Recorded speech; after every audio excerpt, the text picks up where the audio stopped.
Хотелот Бристол се наоѓа во близина на железничката станица и е крстен според истоимениот ланец хотели. Семејството Караџа се доселило од Грција во Велес во 1899 како најстар син на семејството. Караџа Ташко дошол да учи занаед во Скопје. По некое време Ташко го повлекол и својот брат, а подоцна и сестрата.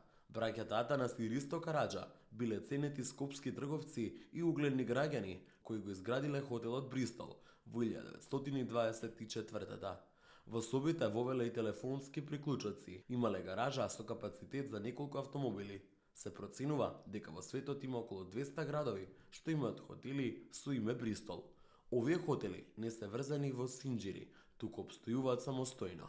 По војната, хотелот ја дели судбината на многу други слични објекти национализирано. Со него во различни периоди управуваат различни општествени фирми, од Метропол до Македонија Турист.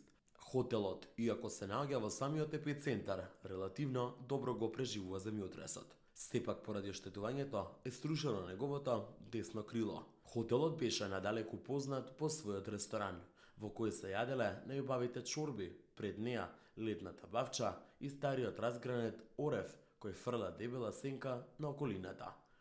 Всушност оревот е засаден како плод на една љубовна врска што се случила во хотелот. Нашиот познат писател Петре Бакевски ја раскажува приказната за садувањето на оревот и страсната љубовна врска меѓу двајцата млади во својот роман Црно јагне, Див Балкан. На 9 ноември 2012 хотелот беше целосно затворен. Таму е Скопје, град мој љубав лише, што ми